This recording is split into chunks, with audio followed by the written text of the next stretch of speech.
are you? Brilliant. Brilliant. That's like a perfect English. I'm Jamila Jaffrey. I work with After School Matters, and I am so thrilled that we are doing hopefully the first of our STEM in sports and swimming workshop, which is super exciting. I just want to tell a little sort of background before we jump into the work that we're going to be doing today. Just a couple things. Everyone has a notebook, an agenda, and a resource sheet. You guys have, everyone's got that? Instructors have raffle tickets too, because you know raffles are so fun. Great, excellent. We've got great housekeeping there. And you're getting breakfast, and also anytime you need to get out, use the restroom, please feel free to do so. So a couple of really cool things. Why are we having this particular workshop? Why are we calling you on this fabulous Friday, cold, icy morning? And it sort of emerges actually from a conversation that I had with the fabulous Charlie Tribe, who really is fabulous. And we were talking about the work that After School Matters is doing around STEM, which stands for Science, Technology, Engineering, and Math, as many of you know. And so After School Matters is sort of building our science and tech and engineering math programs, our STEM programs, as I'll refer to them now. And we were like, well, you know, STEM, like when you think of STEM and you think of science, a lot of us, we think about like content, right? We think about biology, we think about chemistry, right? We think about physics, and we think about laws and things like that, right? So the actual content, which is super important. But the other thing that is really critical and that's super important that something we don't think about are the skill sets that STEM is really about. The stuff that we already do in our sports and swimming programs that you do. Questioning, observations, problem solving, collaboration, all of those types of things that really are the hallmarks of a good scientist and a good engineer, right? A good engineer likes to take risks, is rewarded for taking risks, for being innovative, and she works on iterative design, right? So she's always looking at things over and over again. And I'm also really purposeful when I use the female pronoun, because what do we think of when we think of scientists and engineers? Right. So that's another sort of mind shift that sometimes we have to think about as well. It's just sort of who gets to be a scientist, who gets to be an engineer, right? And so when we were talking, Charlie and I, we were talking about these skills. Well, we were like, well, these skills, this is what you guys are doing in your program. And sometimes we're not highlighting it or acknowledging that these are STEM skills. That's important for us, but really the agent of change in our programs is the young person, right? Like that's the agent of change. That's how we know we're making a difference, right? And so if we're able to talk about these skills and we're saying, look, you're doing something, you're swimming, and you're thinking of this new innovative way of swimming, and you're working on it over and over and over again, that iterative design is what engineers do, right? We're looking at this pool, and it was designed by engineers, right? Why is that important? And how does that impact the sport? How does that impact the work? When we're at a field, this didn't come out of anywhere. It was designed by someone. Why was it designed this way? And how does it impact what we're doing on the field? So all of those types of things, those conversations are STEM conversations. And you're having them, but what we want to do today is come together and really talk about those skills and give you an opportunity to actually do some activities that highlight how you can take those skills and implement them in your programs if you're not already doing so, or to enhance the work that you're already doing. So today, the big goal for today is that when you leave this workshop by noon, we're hoping, if we're doing well, that when you go back to your programs, that you're able to take what we're learning today and actually implement in your programs. We want you to be able to go back and say, oh, I know exactly how to do this, I can do this, and I can build upon this. So we're not walking away with curriculum. We're not saying take this and implement this new lesson. We're not saying take this new curriculum and implement this in addition to your work. That's not what today's about. It's about a conversation. It's really about excitement and enthusiasm, right? And it's about sort of thinking about the work that you're already doing and pumping it up and building it up and sort of being like, I do this anyway. Here's a cool way of me to think about this, and this is why it's important, because science, technology, engineering, math is important and it is relevant to the work that I'm doing. So that's part of what we're doing today. This is the first time we're doing this workshop. We're gonna have an evaluation at the end, and we're really hoping that we're gonna do this workshop again multiple times. So we would really, as you're going through this, we'd love for you to be reflective and thinking about how could we redo this workshop, what is missing, what could we add to this, how would you lead this with your programs, right? If you're a specialist, how would you lead this with your teams? So those are the types of things that we're thinking about. And so some big things for today, I just want to go over the agenda, which hopefully, I think everyone's got an agenda, it sounds like. So we're going to start with some warm-ups, which is always fun, and energizers. And Graham and Tim are going to lead those. And then we're going to split into sort of 2 workshops. So the sports instructors are going to go with Marcelo Kaplan to the gym, and the swimming instructors are going to stay here with Tamara Holmes. Now, who are Marcelo Kaplan and Tamara Holmes, and why are they leading the workshops? Well, here's the cool thing. They'll introduce themselves, but very briefly, they're both engineers, which is really cool, and they're both After School Matters instructors. So that was important because when we're thinking about STEM and the skills, as I said, we're not just thinking about the content, we're thinking about why is this relevant to the youth that we're working with in our communities, in my programs, right? So those are the types of questions we want to ask. And so Tamara and Marcelo have been doing what they've been doing for a really long time, and they can bring that critical youth development and that youth engagement and community piece to the work that they're doing in STEM, and can also engage you in a conversation about how to make it relevant to the work that you're doing, which is what we want. That's what we want to make sure happens. We want to make sure it's relevant to the work that you're doing. So Tamara and the NIs will stay here. Marcelo and the sports instructors will all go to the gym. There's going to be a reflection activity because every good youth program has got a great feedback and reflection activity. We'll come back and we'll have a coffee break and just a short break, and then we're going to do a share out. And after we do the share out, then Tamara is going to speak a little bit about why STEM is important and give you some context about STEM in sort of a wider, and sort of the wider picture, and sort of knowing what the landscape of STEM is, and some gender and issues as well, and why it's relevant also for students of color. So again, all the work that we do, providing some context for the work that we're doing. So it's been truly a blessing to be able to work with Jamila and the committee that's been put together for this. They've been very, very excited about it. It's great to see that excitement. And our commitment is that we're going to bring STEM to at least 50% of all of our sites this coming year. So in 2014, all of our sites, whether they're sports or on the aquatics or specialties, 50% of all of our sites will be doing some type of STEM activities, working that STEM activities into their curriculum. You'll learn today it's not that hard because you're already doing it. It's stuff that you're already doing it. And no different than in the youth program quality work that we're doing is we're putting a language around the work that you guys are already doing. So thank you all for being here. Thank you for being a part of the initial phase of this. And I look forward to some great things. So thank you very much. Thanks, Charlie. Awesome. Hi, I'm Tamara Holmes. I am the Aerostars Aviation instructor for we have programs at Kenwood and Air Force Academy High School, and so I'll be presenting to you guys today. I am really excited to be here with you guys. When Jamila first approached me with the idea, I think we may have been at the awards banquet down at Malcolm X, and she said, I was thinking about doing, we were talking about STEM and sports, and I was like, that makes so much sense to me. And so she reached out to me later so that we could come up with ideas on how to best facilitate this.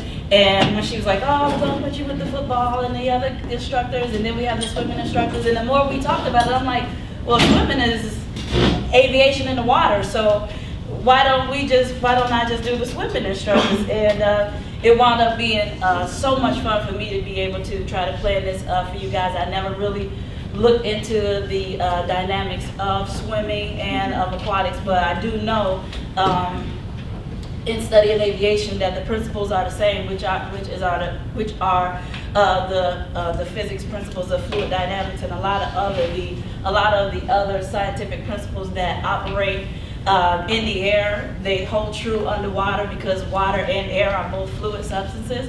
So we're going to get right into the presentation. When you look at this, and you can't, I know you can't see this, but that, what does that look like? What does that diagram look like? A famous depiction of who's? Leonardo da Vinci anatomy picture, right? And so you would never, when you talk to kids in swimming, and you're really teaching them the principles about how their body reacts in the water and how they should hold their back and hold their arms and position themselves. But this really gets into why and what the effects are of stroking this way or stroking, you know, one arm at a time, or just dealing with the actual anatomy of swimming and how it works physiologically with your body. And the same thing, again, with airplanes, why airplanes are designed dynamically. And when she's standing like that with her arms out, you can actually almost see, you know, it looks like an airplane with wings, with, you know, with the fuselage. So the dynamics of the way people move through the water, the way fish move through the water, you really want to do and keep and hold true to a lot of the same principles. The STEM and swim is a couple of those things up there. How many of you guys have thought about the anatomy of swimming? That's probably one of the most important things that you teach your students, right? About their body, consciously. Yeah, what are your thoughts? It's a lot of like levers and talking about your joints. Exactly. Muscles are in your joints and applying those muscles to forward motion. To create the force, to create the propulsion, right? What other types of anatomy do you guys consciously teach your students? Same thing like when dealing with aeronautic engineering and so forth, the air around the craft, the body has to be basically straight or That's right. aerodynamic. Creating straight lines, right, for the water. Drag. So Less drag, yes. absolutely, which is another principle of fluid dynamics. So any other anatomy? What about buoyancy? Is that something that you guys talk to your students about?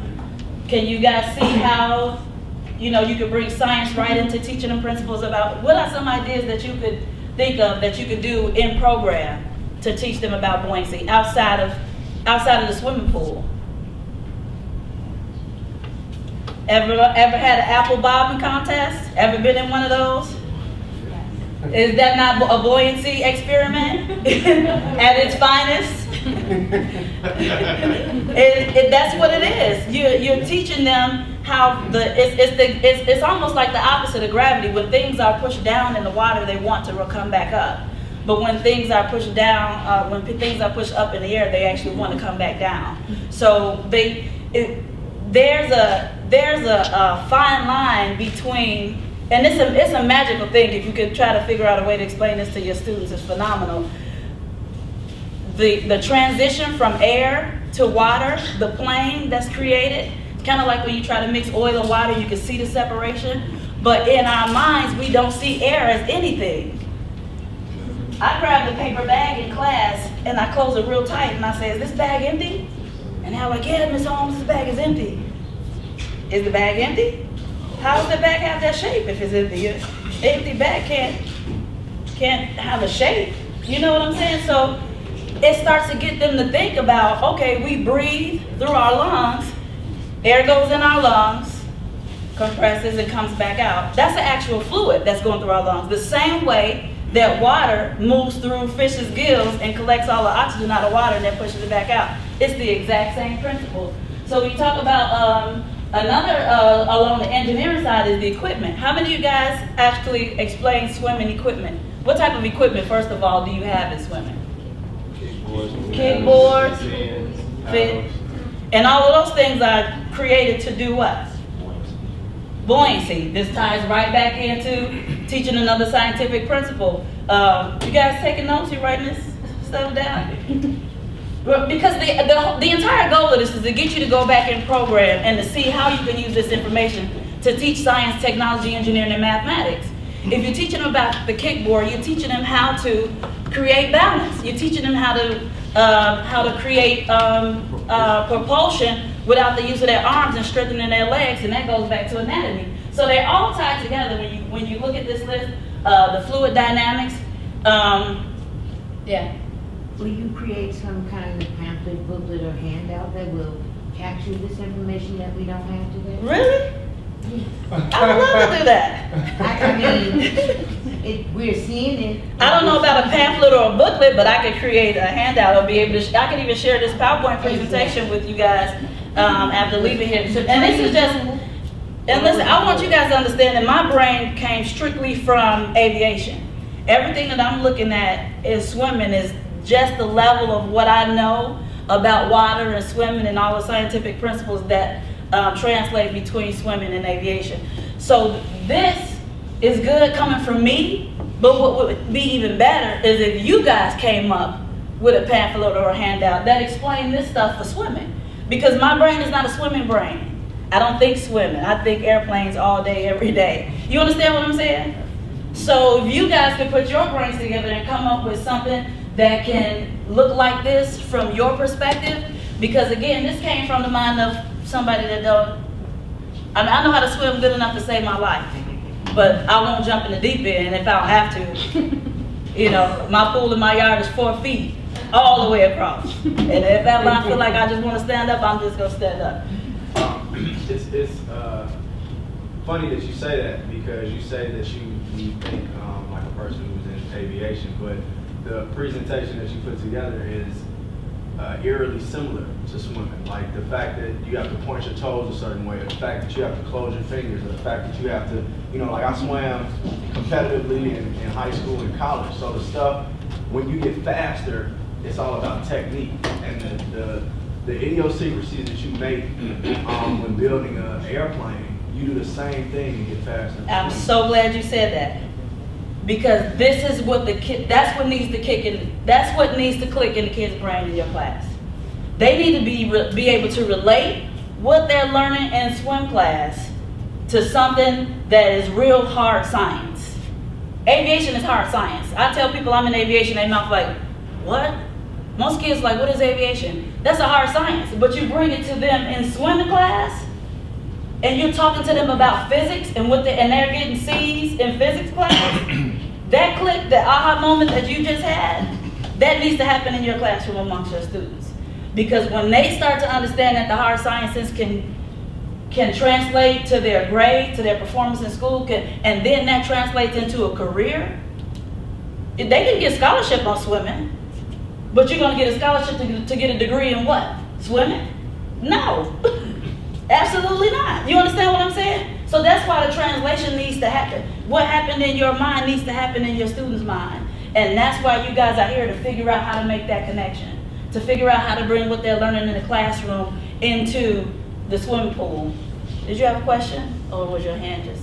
No, I don't have a question. I just had a question about the fluid dynamics one, because in swimming we talk a lot about drag. Yeah. Is that kind of the similar equivalent, or does fluid dynamics incorporate drag and a bunch of other stuff? Fluid dynamics is actually the principle of how fluid flows. It's oil, any fluid. They all have different principles, but the rate of flow is always the same for each fluid. So water flows at a certain rate, oil flows at a certain rate, air flows at a certain rate. So when you look at fluid dynamics, it's just a study of, say for example, all fluid, when it's constricted, does it go faster or slower?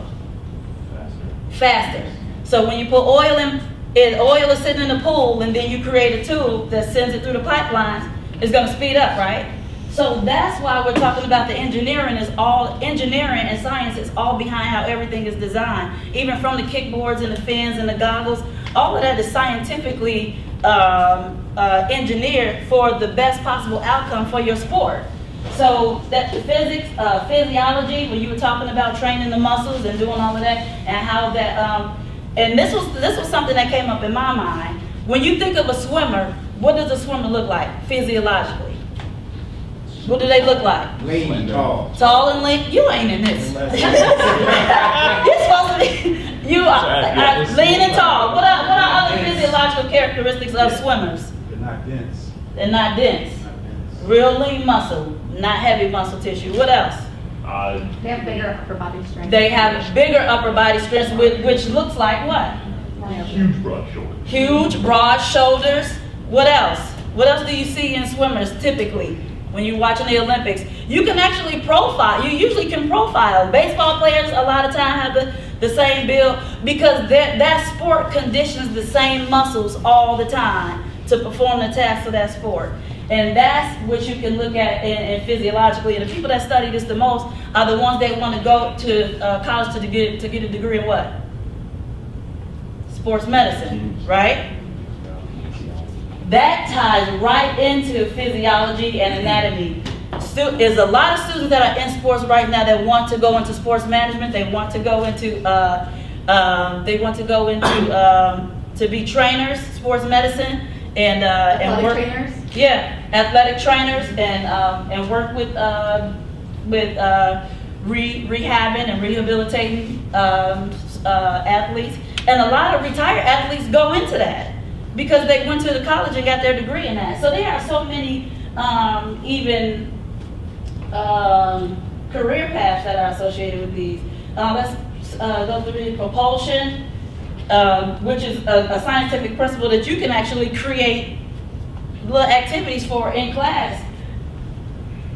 One idea that we had was to get like a remote control fish to put in the pool if we were going to be in the pool, to show propulsion and to be able to get different types of fish and see which ones would race faster. And Tamara, just a time check, it's 10 a.m., so we want to wrap up by 10:35. Oh, Yeah. thank you.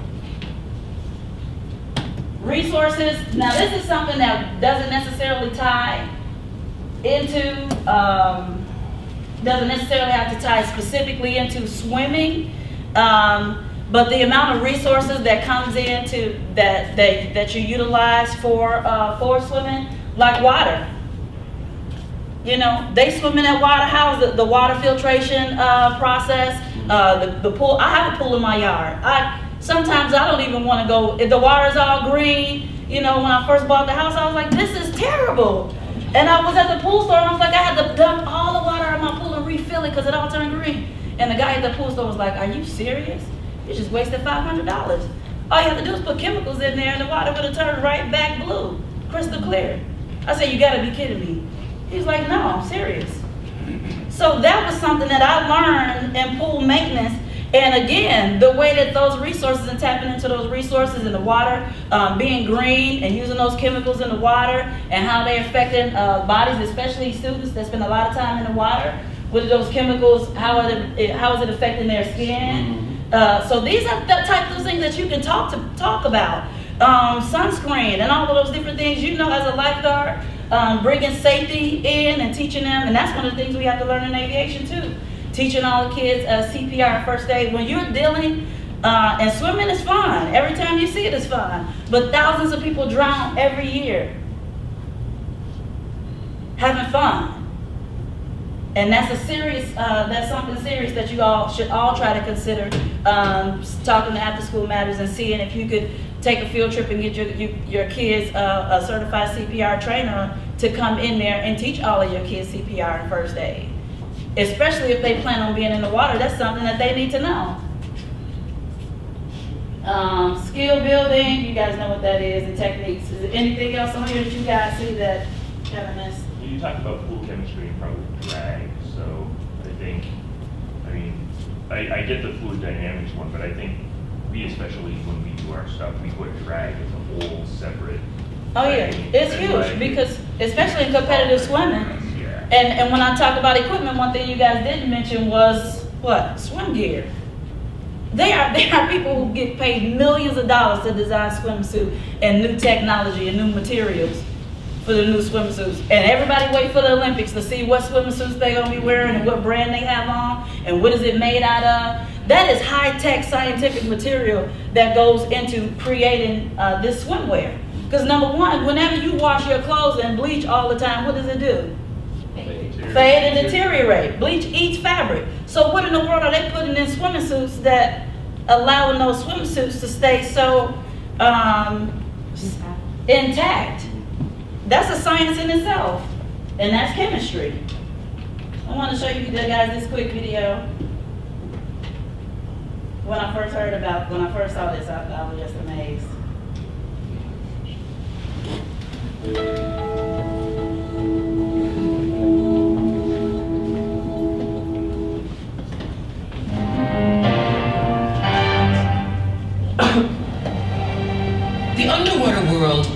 dangerous place, whether it's a river, a lake, or an ocean. Most dangerous of all is the open sea, because when predators strike here, there is nowhere to hide. For most fish, that is.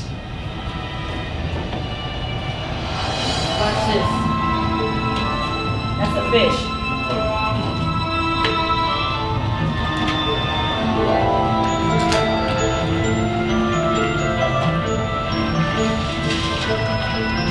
How many guys will flip out if you was out of the boat and you just saw fish that jump out the water and start flying? That would mess me up. Those are real flying fish. Free of the water, flying fish soar on long fins adapted for airborne escape.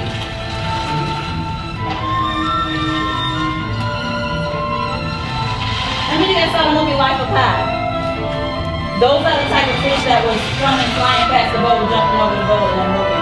Those are real. Those are real fish.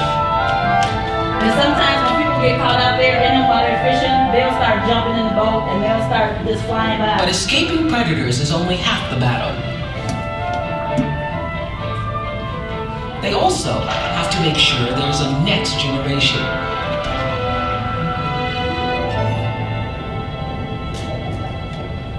These flying fish are searching for something that will make this possible.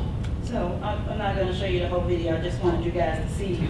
Isn't that crazy? But that just shows you when I talked about the difference between transferring from the aquatic plane to the aerodynamic plane. Their bodies, because they're streamlined and because they have fins, they're already primal to adapt to both situations because they're just transitioning fluids. They're transitioning from water to air. And I like that because I like that analogy because that's what I want you guys to see happening. I want you guys to translate from the aquatics into STEM. Translate the science and technology, engineering and mathematics from the swimming pool to the classroom. You understand that concept? Well, we already talked a lot about this, but I want you guys to look at these fish and identify the different scientific principles that's at work. Tell me, just say it. The different scientific principles. Propulsion, what else? Thrust, lift, what else? And lift is actually created by the what? By the helium, exactly. So now not on density, not only are we talking about fluids, but we're talking about different types of fluid, even different types of air, which is the difference between helium and Are you gonna go for the context? what other scientific principles do you see at work here? Fish are friends, not food. Fish are friends, not food? That's not a scientific principle, that's not food. Are you saying drag? Drag. Right. So what? Now looking at these and naming those scientific principles, name the parts of the fish or the parts of what would be the body that functions or creates those scientific principles. So you said helium was the lift. What would create drag? The tail. The tail and what else? It's the whole body. The whole body would create drag, but anything that's sticking out creates drag, right? So that's another thing. What else? What's creating? What else do you see at motion? Tail creates propulsion. Tail creates propulsion and door thrust. When the tail stops moving and it keeps moving, that's momentum. That's exactly. You got it. The weight or And wherever the weight Exactly. The weight shifting. All of these have weights on there. And actually, you have to put little putty on the inside of these to balance them perfectly. So every little piece of putty, I would have to drop one in and take it out because if it wasn't enough putty in there, that probably has too much putty in it. If it keeps going to the ceiling, it's too much. So I'll fix it. So I want everybody to bring the three fish here. You're gonna race them to the other side of the room. Who's gonna drag? You got this. Nah, he's the slowest. Go, go, go, go, go, go, go, go, go. Go, go,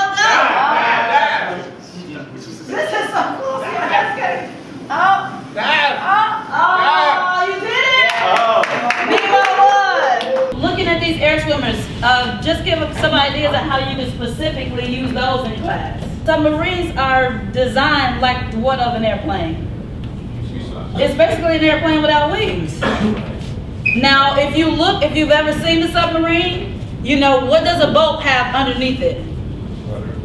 A rudder, and it's usually like a horizontal stabilizer at the bottom of a boat, right? Especially bigger ships, right? That's the exact opposite of what an airplane has. It has a vertical stabilizer on the back of the tail section, right? And that is to keep it steady on the horizontal axis to control roll. You wouldn't want your boat rolling side to side. So when you teach your students, a lot of times when you're teaching them how to float, what are they doing? Rolling side to side, right? So it's exactly another principle. Submarines do the same thing. Would you want to be in a submarine that's rolling? So they have to figure out a way to stabilize on the horizontal plane anything that goes into the water, because anything that you put in, if you put a ball in the water, a basketball, what does it do? It rolls and it spins. Anything that has curvature to it is going to roll and spin. So the curvature on the side of a submarine and the human body, the human torso, is like this, but it's elongated. So that's why you don't usually see people tipping over front and back, you know, unless their physiology dictates that their body is made up and where they carry their mass. But mostly you see people rolling side to side. That's another great principle that you guys can take right into the classroom. And it's about weight distribution and finding their what? Center of gravity. Y'all got it. You completely understand this stuff. In aviation and anything that's in a fluid is going to operate in the exact same manner. And so that's what you want to try to, I don't know how to get this in presentation mode. Slideshow, right? This is just the last slide anyway for this section, but I wanted to just give you guys some takeaways, especially for swimming. If you're looking at something, and I thought that was cute because I'm finished, and that's the finish line. That's a photo finish. Y'all see that? Don't do that. I worked really hard to find this picture.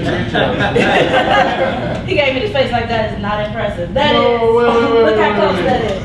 Come on, don't try and breathe me. That's wrong. You didn't do that? That's not what that face meant? Okay, I'm sorry. You did an excellent job. Thank you. You know what finish is? Yeah, that's Michael Phelps. I know exactly. I know a little something. And that wasn't even on the picture. I just remember I watched that Olympics. And so what I want you guys to take away from this is remember the flying fish. Remember the fish operating in his zone in the water. That's where he was created to be. That's where he spends primarily most of the time. But when it was time to get out of the water, he had already within him the capabilities to do that in the transition and the change planes. That's what you guys already have in you. You educated, you done went to school, you done went to college. You have it within you to be able to teach science, technology, engineering, and math in a way that kids can understand it. Don't be intimidated by it. It's not scary. Y'all answered a lot of questions, which is why, you know, I do those sentence starters so that you can know that you know it. I said, find their what? Half you guys said center of gravity. I didn't even allude to what the answer would be. I didn't give you any leads because you understand the concepts. But because you understand the concepts, you have to be conscious and intentional about teaching them and not assume that your kids know. You know how many kids that come through my program and we say we're going downtown and so many of my students say, I've never been downtown. I've never been to the city's town. But our assumption is what? You live in the city, everybody been downtown. So what I want you guys to start consciously and intentionally doing is finding the science, technology, engineering, and mathematics in the swimming program. You've already had tons of practice doing that today.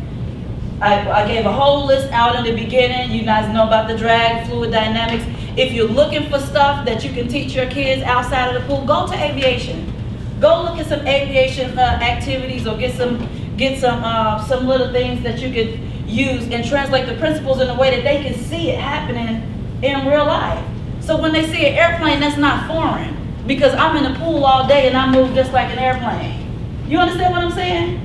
And that's the way the translation should take place. The aha moment, the transition of the science, technology, engineering, and math should come across in your programs in a way that you're teaching it intentionally.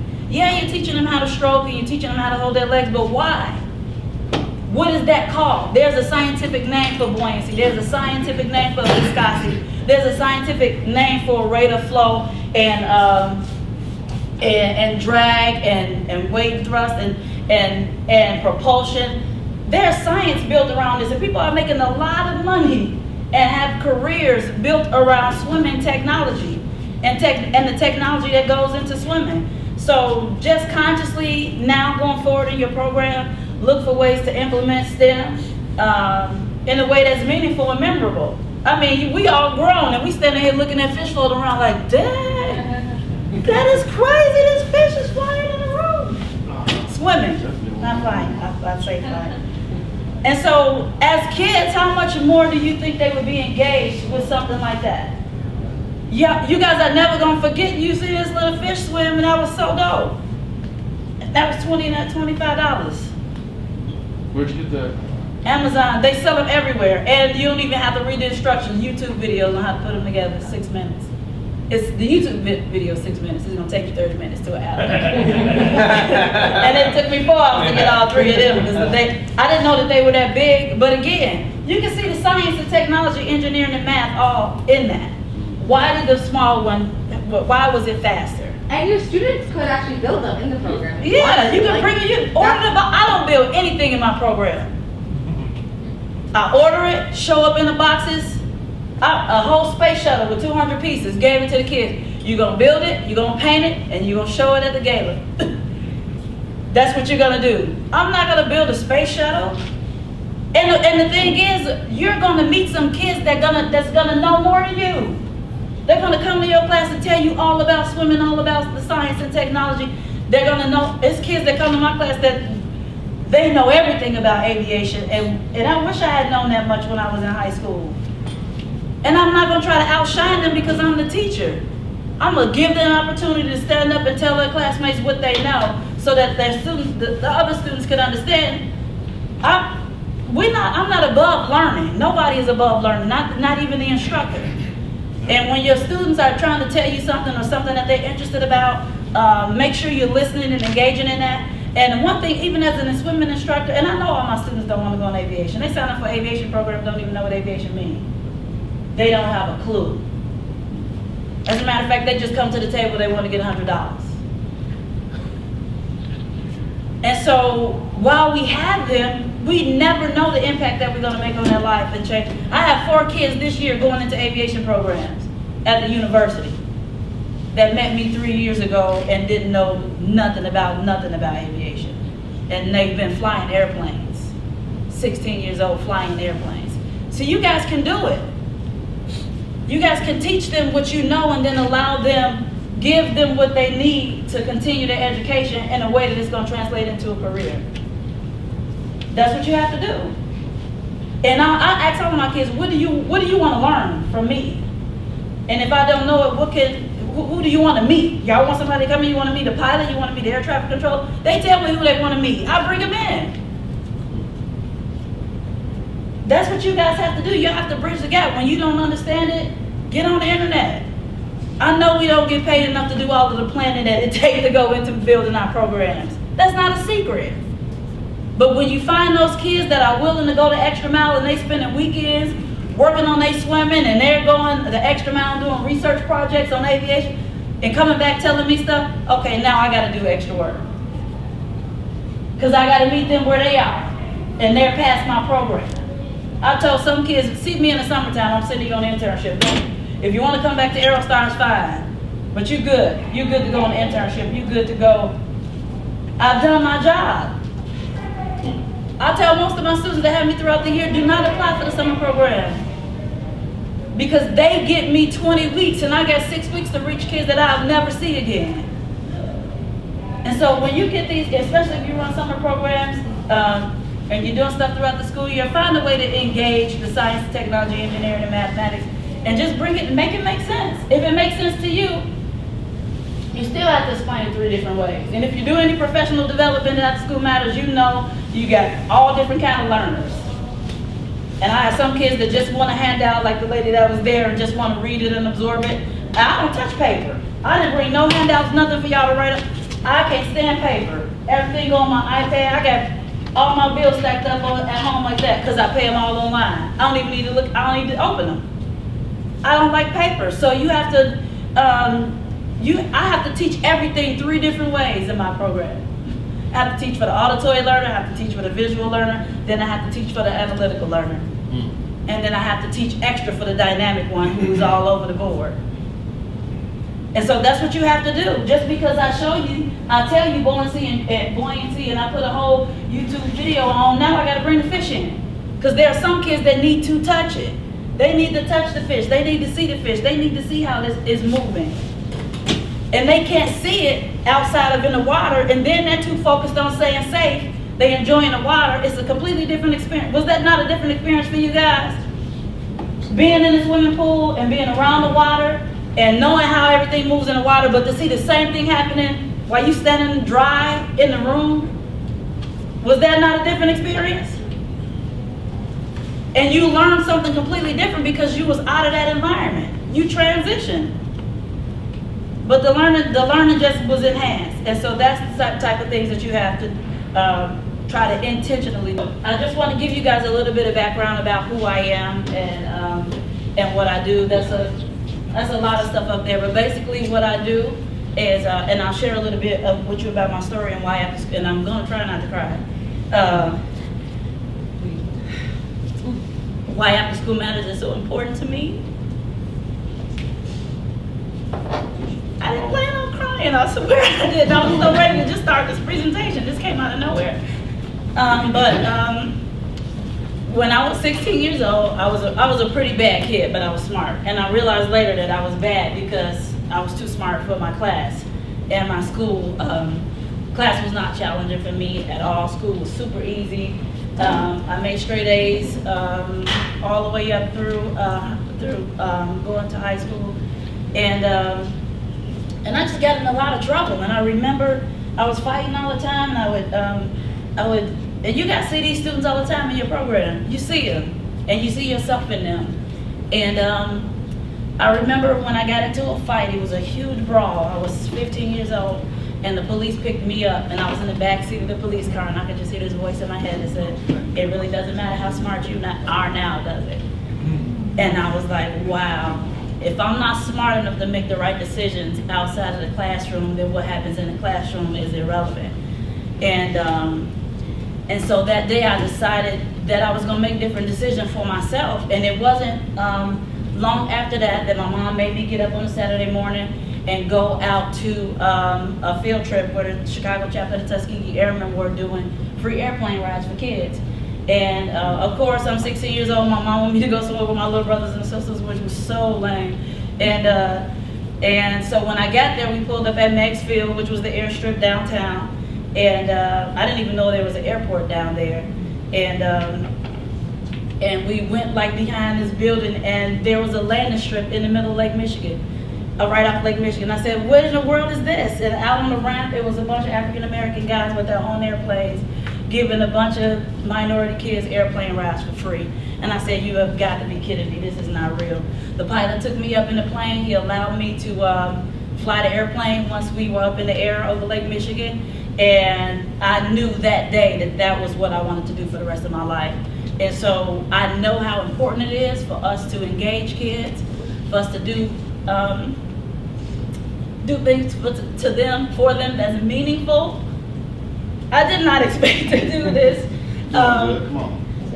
But what we do is so important. It really is the most important thing that you can do for these kids, to be able to leave an impact and reach them where they are. Because nobody knew. I literally lived a secret life. I was bad, you know, when I had to go to the principal's office. She was like, "What are you doing in here?" It's like I hit the teacher with a pencil. She's like, "No, you didn't. You know, you would never do anything like that." So you don't know how many of these kids are living double lives, because they are completely different kids inside the classroom than when they walk out their door and in the streets. And then they turn into another kid when they walk in the house with their parents. They turn off the cussing, they turn off the, you know, the attitude. Everything changes when they walk in the door at home. And so what you get in the classroom is not always the whole kid. You get in the facade, and you have to go past that. You have to peel past that, and the intellect is there, the intelligence is there, and you're going to be able to reach them in a way that's way more meaningful and impactful. So that's what I do for After School Matters and through my program. You know, I'm changing lives on that way, and if aviation is the way that I can do it, then that's what's up. And I'm done. Thank you. The need for STEM. My purpose is to, number one, get more girls involved in science, technology, engineering, and mathematics. That's unheard of. African American pilots make up less than 1% of the commercial airline pilots in the world. Females make up a percentage of that 1%, African American females. So when people look at me and understand that I'm a pilot, it's like, that don't even make sense, that I fly and that I'm in aviation. But girls in STEM, those numbers translate across the board. In engineering and all the technology, when Jamila was speaking earlier, when you think about engineering, what do you automatically envision? When you see a doctor, what do you automatically envision? A man. And so we have to get girls involved in science, technology, engineering, and math. We also have to get minorities involved. And women, young girls, especially if they're African American, or Asian or Latino, they're double minorities. And that's a reality that they have to face every day. At-risk youth, a lot of our population inside the classroom are at risk. You know, and at risk could literally mean living within city limits at this point. And you guys know I'm telling the truth. So at risk doesn't necessarily need to mean that you're impoverished and you live below the poverty line, and that's not what at risk means. At risk means when your surroundings and your environment puts you in danger on a regular basis. And for some kids, that's their school. How many of you guys go through a metal detector when you go through your school? That's the reality of the world that we live in today. So that's something that we have to consciously be aware of. Again, you get a different kid sometimes every day of the week. Yeah. You guys know what I'm talking about. But you have to figure out a way to engage these kids and remove the stigma from STEM. The stigma only exists in these, not only, but typically exists in these minority cultures. The girl minority, the ethnic minority, and the at-risk minority. The stigma and the fear of math, science, technology, engineering is real. They are terrified. They are terrified of math. And so you know what I do? I trick my kids into learning math, science, technology, engineering every single day. They don't even have a clue they're learning it. They don't know. Until I tell them what they just learned, and then I show them a video, and then I bring in somebody who does that for a living and make $152,000, $200,000, $300,000 a year doing what I just taught you in class. Then they understand.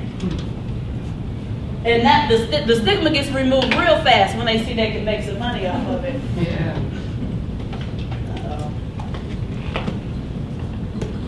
The 3 E's of STEM application, and I want you guys to write these down because this is the core of what this whole presentation is about. Engage, expose, and equip. Engagement.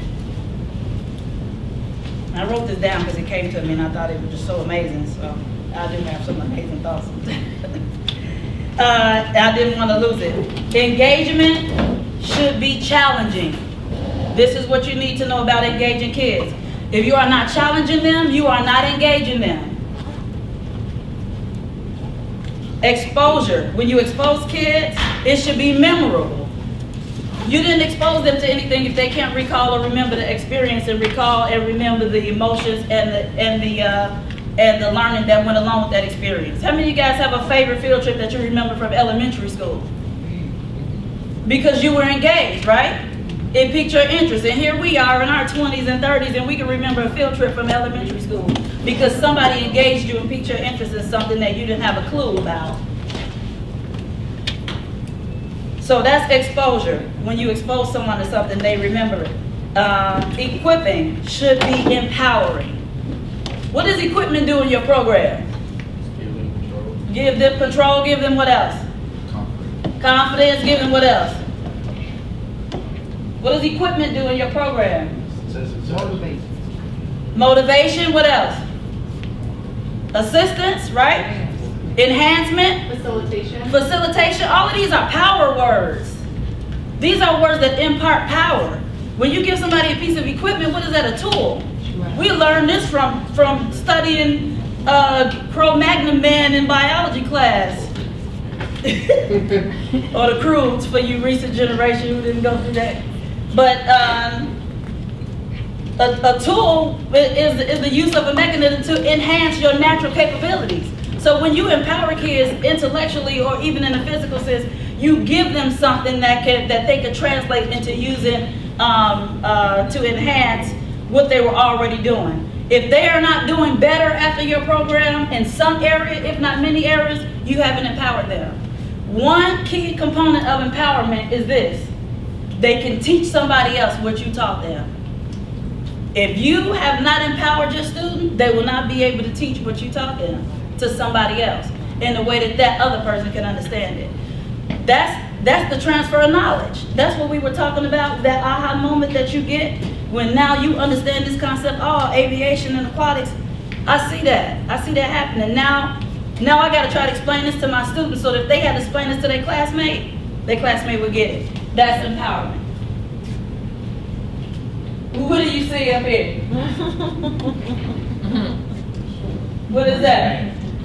Mary August Santa Candy Padlock Spaceship. That's Happy Holidays. But this right here is the guy who was the imposter translator doing Mandela's memorial service. And he stood up there for hours with delegations from all over the world doing fake sign language. And so the deaf community had no clue what was going on. Is that engagement? How you introduce STEM content as an instructor needs to make sense to your audience, period. If it doesn't make sense to the people that you're talking to, you did not engage. That's a complete disconnect. This is how students may relate STEM to their sport without effective engagement. You talk about math and science, that's what they see. Mary August Santa Candy Padlock Spaceship. When you bring up content like viscosity, you bring up content, you start using these big words and talking over them, and you may as well be standing up there doing this, faking sign language, because that's what they hear. You haven't engaged. You haven't hit the communication in a way, in the arena and in the language that they can understand it. And then, like the other group discussed, then you bring in the big words and the terminology. How can we engage students in STEM content? What visual aids? I gave everybody, it should be Post-it notes around here. Take some and pass them out. When we go through engage, expose, and equip, be writing down your thoughts of what they look like. So for engage, you could just write on the top of a Post-it note, engage. What visuals can you think of to engage your students? What visual aids? And I'm not just talking about YouTube videos. Anybody can just go play a YouTube video for their students. Flying fish. I'm gonna show you guys flying fish before I leave, for real. I'm gonna write it down. What time I got? You're good. 10 more minutes. Oh, then maybe I'm not. Experiments or trials. What type of experiments or trials can you set up in your classroom to be able to test hypotheses? To be able to do some type of experiment to test the particular STEM content that you're talking about. Somebody give me an example.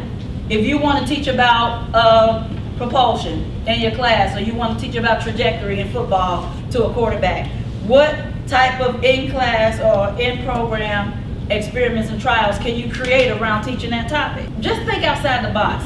You could do this stuff in so many ways, it's ridiculous. And activities and projects go right along with experiments and trials. Experiments and trials are to test a specific outcome under the specific scientific method, which is creating a hypothesis, testing a hypothesis, and coming up with an outcome. So that's the difference between experiments and trials. Activities and projects is something that is kind of like almost an informational fact finding. And you would usually do a presentation based on that. Like say, for example, you wanted to have your students do a report or research on the concussion issue in football that's going on right now.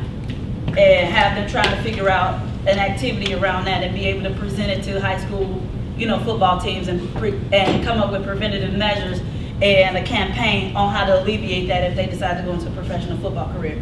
This is the type of stuff that's happening in the real world. I came to class with my students one day and I gave green papers to one and yellow papers to another. I said, all of y'all work for United Airlines, all of y'all work for the NTSB. United, y'all just had a plane crash. The NTSB is about to come investigate. If y'all pilots in trouble, y'all stocks gonna drop. Y'all got to meet we're about to do labor negotiations. And they did labor negotiations for 2 days until they could come up with a plan. And it was intense. That's what happens in the real world. If a plane go down, somebody's gonna file a lawsuit and there's gonna be some trouble. But they think they just coming to learn about aviation, and I got some kids in my class that wanna be lawyers. And they ate that up. And you should have saw that. I mean, their brains was spinning like, oh my God, we gonna get sued. And I would have envelopes with like secret stuff, like I would just hand one group of envelopes and be like, one of the victims just went to the press and said that they saw the pilot have a drink. But it was in a secret sealed envelope, and I just slid it to one of the members. I completely came in class and act like this was United, this the National Transportation Safety Board, and made them do labor negotiations right there. Because you know why? I spent $20,000, $30,000, and one of my classes in college was labor negotiations and labor relations. And how nice would it be for them to go in college having already done that in class? And they don't have to negotiate and do stuff all the time. And you guys got to negotiate something, show up on your bill. You got to hit on the phone. Y'all know? We need to talk about this. Let's take some money off. Lower my bill. Do whatever you got to do. You're teaching them skills that translate right into the real workplace.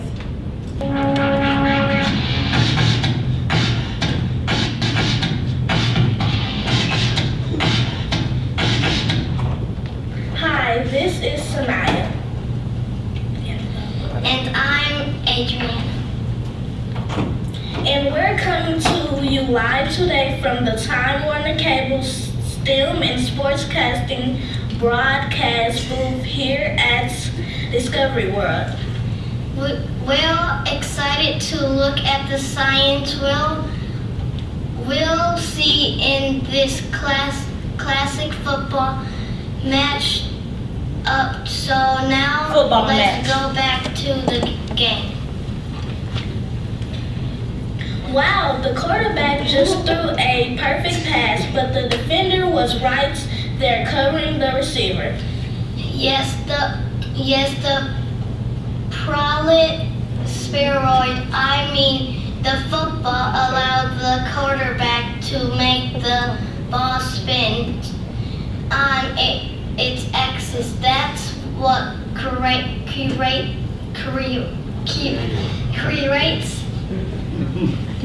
a tight spheroid and a good pass.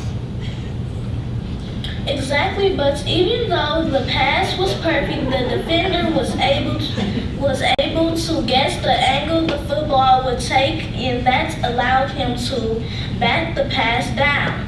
I know, the defender read the vector in a passing play. The pass, that receiver, and the defender each create their own angle of vector. 2nd and 10, the quarterback fakes a pass look. Do you see them? That's what your kids should look like when they go in your program. That's not what they should sound like when they come out. The reason why I love this video so much, first of all, it's 2 little girls there, 2 little minority girls there talking about football, commentating the game. All type of big words coming across the teleprompter. But how many of you guys know that sports commentating is one of the highest paid jobs in sports? You get those next words? They are already engaging. They're on set, they're on a camera set, they're learning in a completely different way about football than they would if they were watching the game passively at home with their dad. You understand what I'm saying? They were sitting there behind, full set, camera, teleprompter, everything, right into translating sports into the technology and media, which is why the Super Bowl ads at halftime are the most expensive ever. And these girls are learning, what if they grow up and want to be a commentator for the sports? And there are a lot of women commentators now out on the field. So that's what I'm talking about when you're talking about exposure. When you create a platform for your kids to engage in your sport. The way that you expose them through field trips, guest speakers, mentors, and showcases. I'm sure you guys talked about a lot of this stuff. But this is the way that you bring in the components of them, you validating what you're teaching in the classroom. So you bring people in from the outside to tell them the same thing you told them, because they don't hear you 90% of the time. So I bring students in, and then I bring professionals in, and then when the professionals come in and teach them all the stuff I taught them, like real pilots come in talking about lift, weight, thrust, and drag, and pitch, rolling, y'all. The kids were like, oh, we know that, raising our hand, trying to cut them off. Because now they get an opportunity to show what they've been exposed to somebody who can validate and affirm them. And a mentor is the one-on-one piece, and you guys know how important that is. And the showcase, I think After School Matters does an excellent job with being able to let kids show off what they've learned. And that's so important. That's empowerment. That leads right into the empowerment, because you're equipping them to be able to teach that to somebody else. How many of you guys remember doing science fair projects? Yeah. When people show up, you get so scared, like, please don't stop at my project because I'm not going to explain it to you. And then they stop, and guess what? You learn, you're able to show what you learn, and you feel more confident. And as the day goes on, by the time that last person comes to your table, you're like, hey, you didn't stop to see my volcano. I want to talk to you about my volcano. But you didn't start out like that, did you? Mm-hmm. You was avoiding the first people that would come to your table, but you built up that confidence through being able to showcase your work. Equip, and these are the questions that I want to be able to ask you about equipping your students. What approach, if any, do you have to attain or retain female minority at-risk programs? Who has a conscious effort in mind to be able to get those type of students and retain them in their program? I know I do. I specifically try to recruit half and half, even though 90% of my applicants are male. I still try to get half girls, half boys in my program. This is something that you guys should be, and I know football, you can't do that if you got a specific team. Swimming might be something, but just look at it as minority and at-risk youth, especially the male sports team. That component right there is huge for you to be able to provide the type of support that those young men need as minorities, to be able to get them mentors, to be able to get them the type of support they need to help undergird them as minority at-risk youth in the Chicago public school system or wherever you guys are at. So nobody has any? I do. Yeah.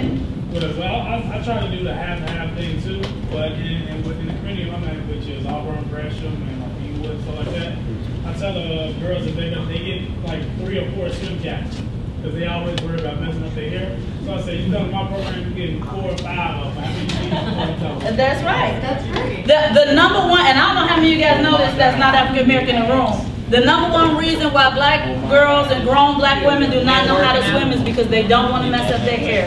This is absolutely true.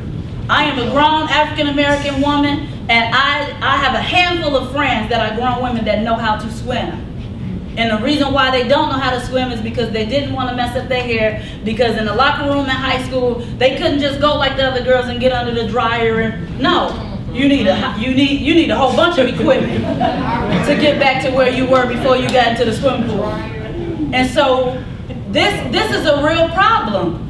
This is a real problem in the African American community, especially when it comes to young women. So that is an excellent resource to be able to, and even doing raffle for hair products that I'm dead serious. Because chemicals are really harsh on African American women's hair too, very harsh. Especially because a lot of their hair is chemically treated. Their hair will fall out. I had a lot of friends' hair who fell out because of the chemicals in the swimming pool. So that's a serious issue. Just touching on that with the lifeguarding program, I'm a program specialist with Sports 37, and in one of my lifeguarding programs, culturally there were young ladies who wanted to participate, but they were afraid afraid because they could not be in the required swimsuit. Because they're too they, small. Well, not that, but culturally, they can't expose their body. Oh, that's so right. they wanted to know if they The could long wear special clothing so that they would have full body coverage. Yeah. And I said, absolutely. Absolutely. As long as you get in the water, Mhm. whatever makes you comfortable in the water, and you can perform. And this is how you equip them. You empower them to get the confidence they need to participate. Whatever you have to do to make it all inclusive, that's what you have to do. What would STEM look like in your program? I think we already answered that. We've been through that a couple of times today, and I'm sure your wheels are turning on how you can incorporate some things. How can you teach STEM principles relevant to your program? We talked about that on the poster boards. What STEM topics specifically can you identify related to your program? After all of this, can you name me some STEM topics specifically that relate to your program? Science, technology, engineering, and mathematics. The proper shoes you wear to keep balance. Equipment, and the science and technology. The people that design and do this special technology at Nike make millions of dollars. Millions. Well, for one, like if we're swimming a lot of laps, we don't want you in basketball shorts or pocket pants, pocket shorts because that's drag. So we implement the jammers where they're tightly fit. They almost look like biker shorts, but they're swim trunks. So drag, a specific STEM topic that you can teach. So one more, a specific STEM, science, technology, engineering, or mathematics. We've been talking about this all day, so all you guys should have at least one that you know you could go back and teach. The speed, being able to calculate the speed. Velocity. And I think also one of the big things was also the skill set. Yes. So the fact that particularly lifeguards, swimming instructors, NIs, and sports, you're constantly doing the iterative design process in many ways, right? You're constantly thinking about something and then, okay, let's try this again. Let's try this again. That's an engineering design principle. Yes, it is. Yes, Can you it speak a little bit is. about that, Cameron? It speaks right back to the science behind everything. The science behind the clothes you have on. Somebody invented the button and the zipper. Somebody invented the insoles that go inside the shoe because it was a problem with people getting calluses on their feet because it wasn't proper. There's science behind everything. There's a reason why North Face makes so much money. Because they've come up with a technology in the fleece that can keep you warm with a little bitty jacket on. People love them things because they can stay warm with a light jacket on. These companies spend millions of dollars to create the type of technology that's going to be sustainable for your sport. I'm not just talking about life in general, I'm talking about sports technology. And gym shoes, you can't even begin to imagine the type of technology that they put into gym shoes. And what could be modified about today's activities or what you learned today that could be specifically implemented in your program? Anything? Y'all think y'all pretty much equipped to be able to take some stuff back? That's what's up. Again, I'm here. If you guys got any questions, I know that we're right at time. If you have any questions for me, I'm definitely here to help you guys be able to work out some ideas to be able to implement stuff in your program that you learned today. And again, it's not hard. It's just translating what you know in a way that they can understand it and being intentional about teaching it. And I want to leave you with this real important thing. Most inventors, engineers, and makers don't just understand genres. The Wright brothers didn't just understand bikes. They understood the principle of wind analysis because they were into cycling. So they didn't stick to bikes. The Wright brothers were on the bicycle shop and created the first airplane.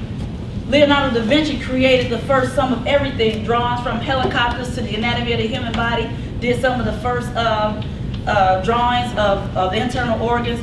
He was a thinker, not of a genre. So you can't just think about, I'm swimming on football, I'm swimming on football. These principles translate across your genre. So when you start to understand principles and begin to think outside of just the principles, think outside of just your genre and find principles that translate, like aviation and aquatics, then you're able to find new and dynamic ways to teach. Before I start, I want to introduce myself a little bit. My name is Marcelo. You can hear from my accent that I'm born in the south of Chicago. Yes or no? It's true. Some spots. I born in the south of Chicago. The issue is how south? How much south? I born in Argentina, that is the south of Chicago, so I am not lying. And when I was 18, I moved to Israel. I did my degrees in the Technion, the Israel Institute of Technology, and I went to Panama to develop technology education in Panama. And after this, someone bring me for 1 year to do a work in the Chicago public schools, and this was 1998. So from there, I am here promoting science, technology, engineering, mathematics in the Chicago area. I am now the director of a program called Scientists for Tomorrow that is implementing science, technology, engineering, mathematics in 40 sites in the city of Chicago, funded by the National Science Foundation and for the community centers. And I am working with After School Matters doing a program called Junior Research Scientists, in which we bring the kids to our college and we teach them how to be a scientist. And in the summer I do the Comet Youth Ambassadors. We have a program. My idea is to promote the teens to be scientists, engineers, but it's not to forcing them to do it. It's to do what? To motivate. Someone like it, someone else. You want to be an artist? Be an artist. But science is important, technology is important. Now, one of the things that maybe I have an advantage with other kind of instructors is that I was in once upon a time when I was young and I have a lot of hair, I was a weightlifter, an Olympic weightlifter, meaning I compete Olympically, I have the best that I did was a bronze medal in the Jewish Olympic Games, that is the Maccabiah in Israel, and I was strong. So, hey, come on, hey. I was young, strong, and for this moment I was 60 kilograms. I was very tired, 70 something, so I need to lose. But the point is that when I was training to be an engineer, I would continue competing. And all these relations between the physics of the human body and the need that I want to improve myself, because I denied to take steroids. I refused to take any kind of enhancement.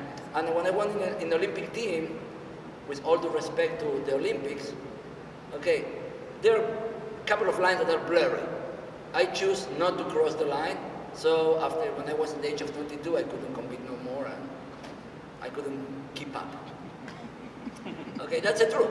But I learned a lot of science for my sport. Now, you think that I can be a basketball player? Sure. Yes. The answer is no. Why not? You just might not be a player. Wait. I didn't say to play, but everybody could do everything. I agree.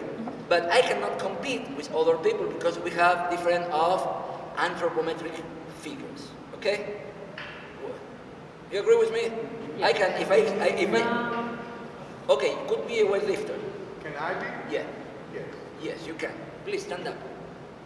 Yes. You think that he can be a weightlifter? No. Why not? Height. Well, what does it mean high? It's not a crime to be high. The differentiation of pulling the weight from a dead position on the ground up into a more prone one. It's not the reason. Now, come here, Tony. Now, with all due respect, Tony, stand up here. So they want to see the camera. Okay. Now, look at me. Look at me here. If I want to pull Tony, it will be easier not to pull him. To push him. Sorry. Yeah. It'd be easy. Yeah, It'll it'd be easy. Boom. No. You move it. You move your leg. Okay. Yeah. No, close. Very easy. Now, who is a little bit shorter than Tony? No, shorter. I need shorter. If I need to push her, I need to do a lot of efforts. The reason is between Tony and Samara, they have a big difference that I can calculate the difference. That will be where the center of mass of these bodies are. His center of mass is here more or less, very high, and her center of mass is lower. So this body will be more stable than this one. Make sense? Yeah. Okay. Now, if you want to increase or reduce your center of mass, what you will do? You will open and you will go in this position. What are you doing? You are reducing the height of your center of mass. You are being more stable. Not because it's magic, not because the coach told me. It's because your body is changing the shape, so the center of mass of your body will move to another position. Right. And that's the reason that if you want to make, if you're in a rugby team and you want to be the crowd, what do you do? Everybody get together, so increase the mass, and everybody go down. Right. So to move these guys, you need a lot of effort. If everybody would stand like this, one person could move 5 people. And how we know this stuff? Same in football. Eh? Same in football. Yeah, but I don't like football. He likes football. I want to call the one that called soccer. But for example, and after that we start with our activity. You can sit down, guys, sorry. What I want to show you is that everything that is related to science, technology, engineering, and mathematics is not only because we want to add. Has a meaning in everything that we are doing, especially sport. Sport is based in our physical abilities, yes or not? Yes. Also in our mental capability, blah, blah, but our physical ability, I was a weightlifter, and at the same time, I was rowing. Now, could I be a good rower? Yeah. There's a rower? Okay, the answer is no. Could I not be a good rower? Because rowing is based in what? In levers. My levers are short. Any lever I have is short. When I was with my teammates, I did it for fun, okay?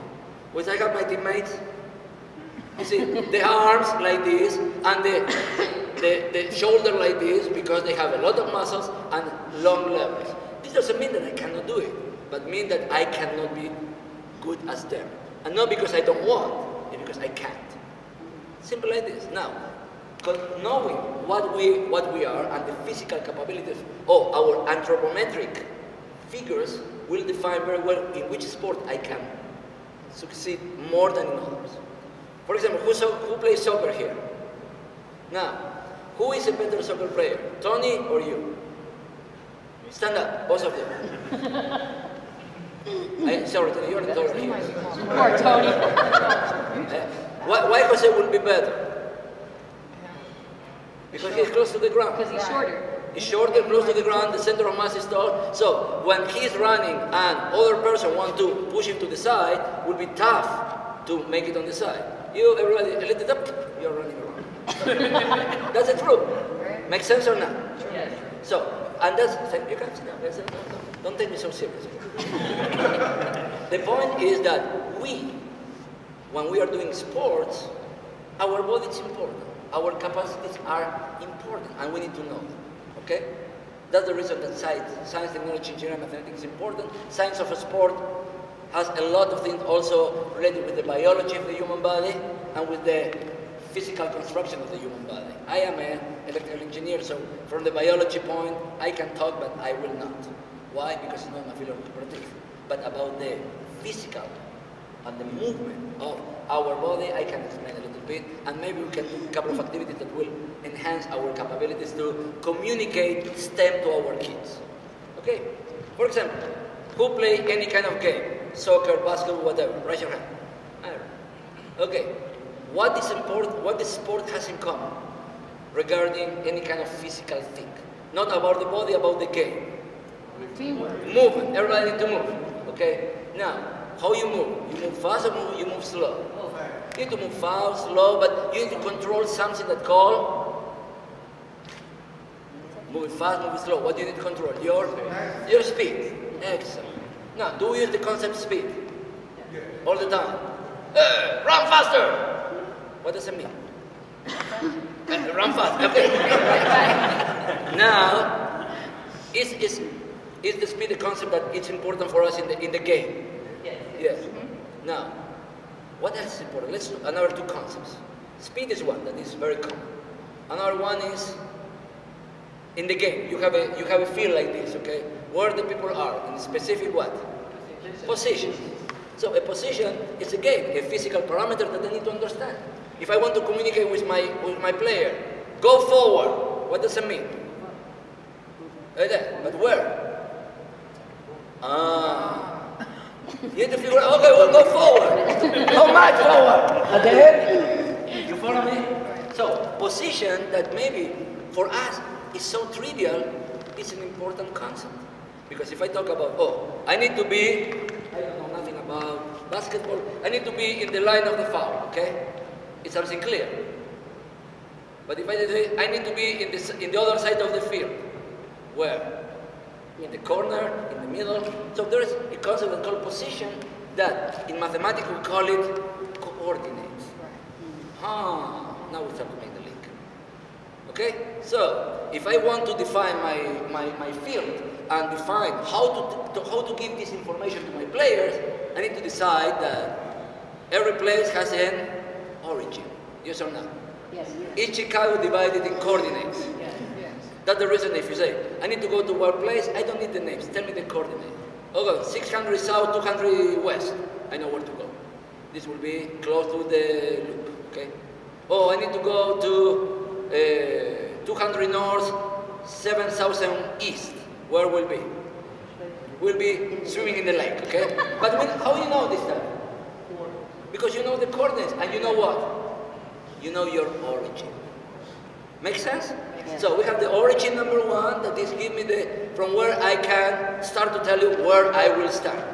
We can decide that in a field, the origin could be any place I want. Make sense? For example, in Chicago, where is the center of coordinates? Madison State. Why? Why? Tell me why. Not tell me this zero, I know. This is the zero. Why no, it's not in the middle.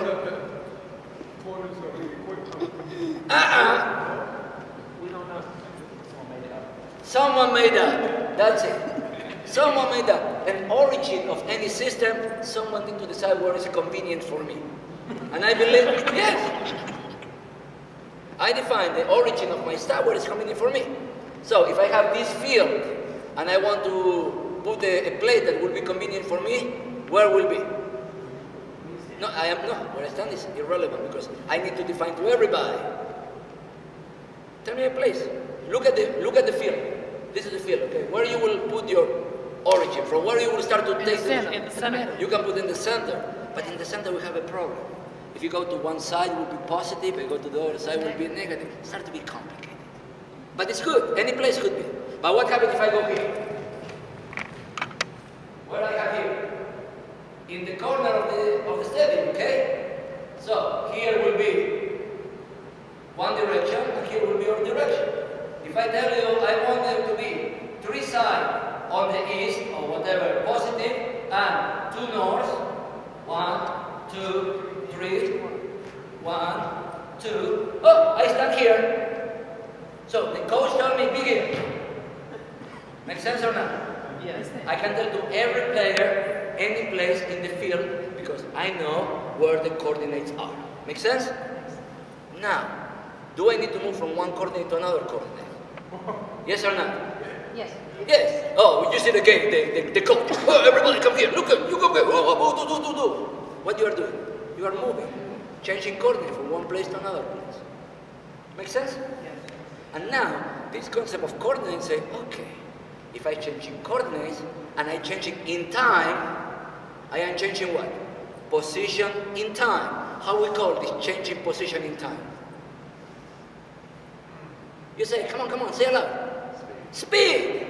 Now I know, oh, I can move fast, but I can move slow. Okay? Now, oh my gosh, now these concepts are part of your game. Think that you are saying all the time what you are coaching your team, but now start to have a STEM appreciation, let's call it this way. Now, who train track? No one? You train track? Okay, doesn't matter. I was also in high school when I was a lifter again. Now I'm not. And now I'm going to the gym only to try to lose it. Now, what happened in the 100 meters race, sprint, okay? We have a position, a start position. We have an end position. Yes. Now, when you have the bang, boom, go. Everybody go, and the velocity, we are changing position, yes or no? Yes. And question, is the speed of the runner the same speed all the time? No. Why not? Because the runner accelerates. Wait, say? The runner has to accelerate from the speed. I was at speed 0, and I will arrive to a certain speed at the end, so I change what? My speed. We change, we change position, we call it speed, aka velocity, okay? The real term is velocity.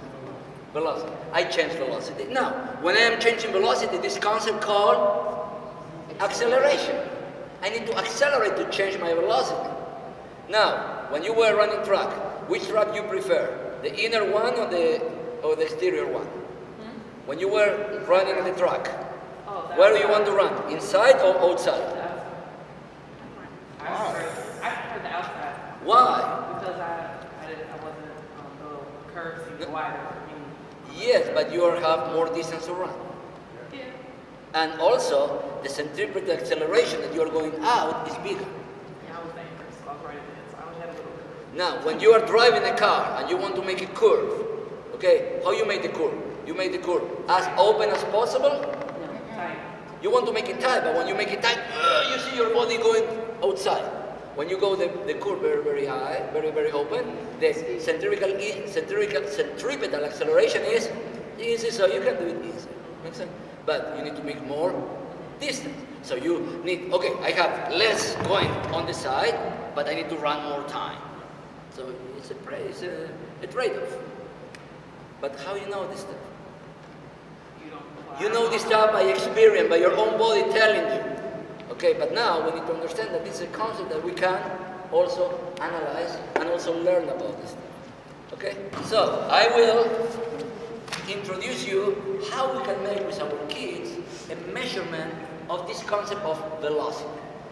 Okay? And to measure the concept of velocity, we need to see something that is changing what? Position. So I can measure the different times, or I can measure the different positions. But I want to do it systematically. So what we are doing is we're taking the field and we are marking using a very complex tool. Everybody use this tool one time? Yes. Okay, it's a meter, how you call it in English? A tape measure that I bring it in purpose only in one language. Which language is this one? The metric system. Everybody!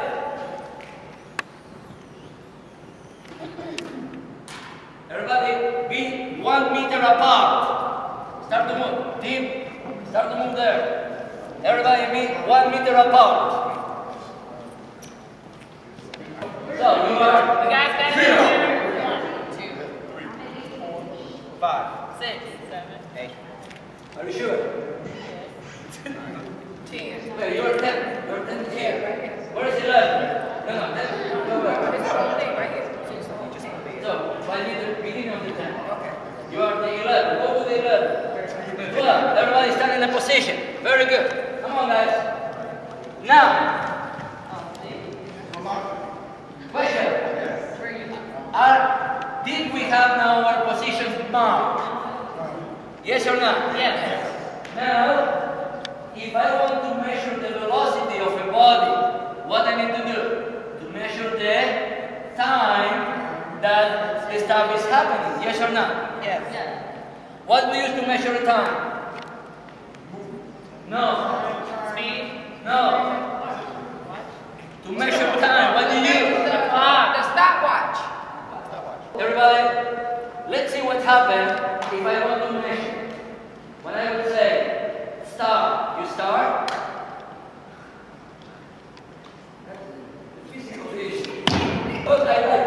Okay, listen.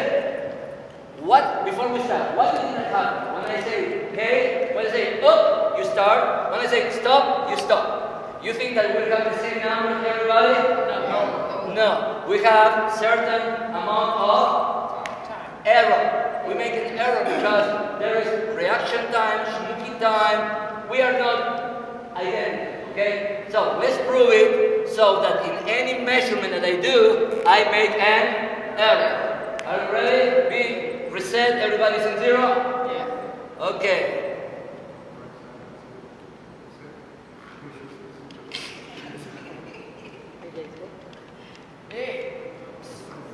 It's okay. This is called collaboration. Take another second. Are we ready there? Everybody's in 0? No, not yet. Not yet.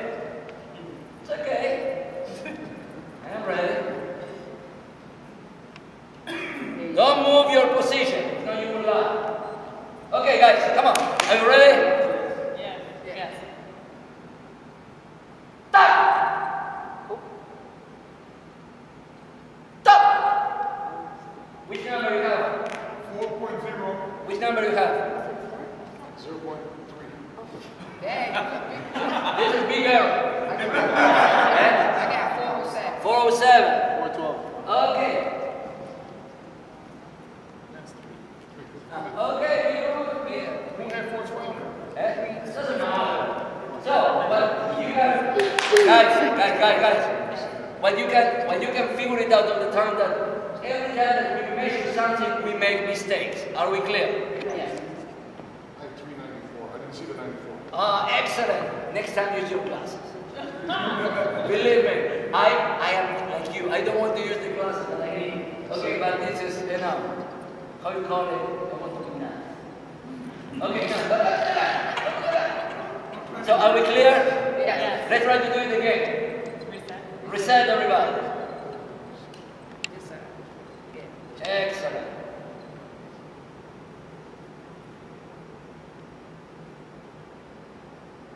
Go!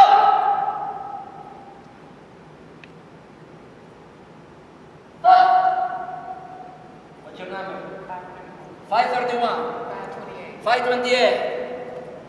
Come on.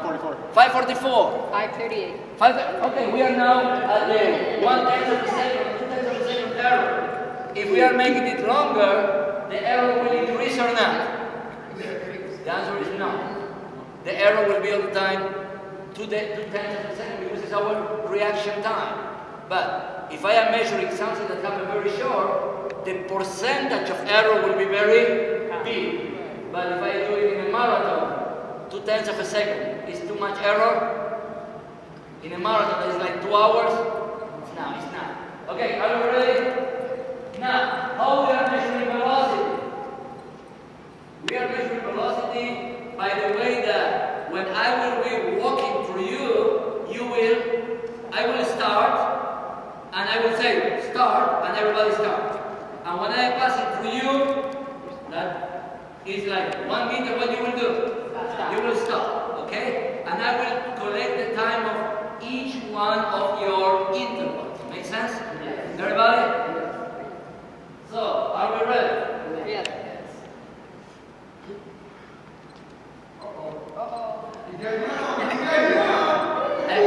If one time I was like this, I go to stop. This was when I was, okay.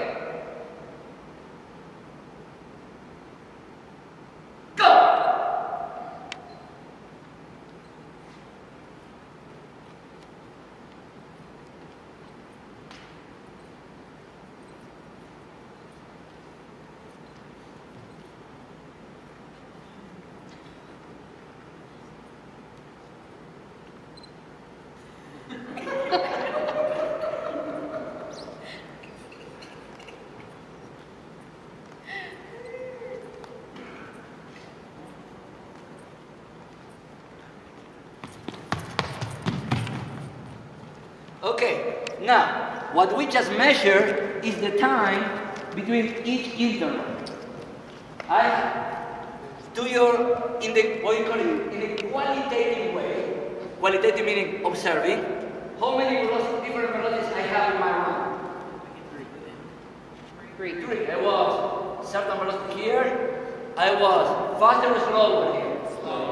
Slower, and in the end I was fast. Let's see what happened in the data that we collect. For the first meter, what was my time? 1:57, meaning I was making 1 meter every 1.3 seconds. Make sense? The second meter, 290, the double of the time for the double of the distance. The third one, 366. Make sense, everybody? So, I was like 1.3 every time. What you can tell about my velocity? Was increasing, decreasing, or constant? Constant. Now, let's go when I was moving slowly. Here, more or less. No? What was your time? 12:22. Eh? 12:22. 12:22. And your time? 13:03. So 12:20 to 13:03, we went 1.8.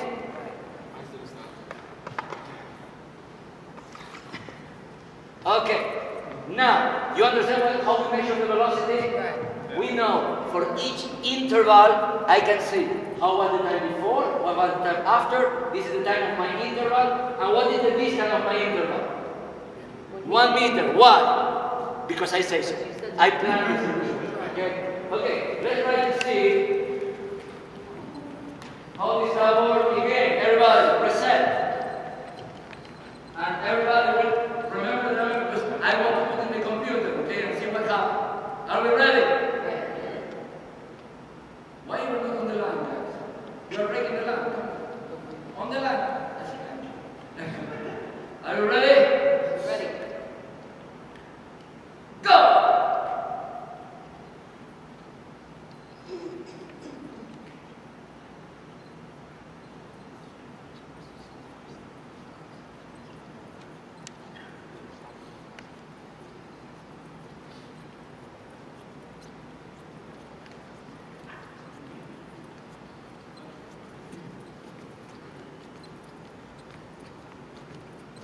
Okay. Everybody has the time? Yes. Everybody remember what is your position? Number 0. 175. No time. Number 1. Hey, 1. 2. 3. 4, 5, 6, 7, 8, 9, 10, 11, 12, 13, 14, 15, 16, 17, 18, 19. Remember the numbers. Come back here. Everybody.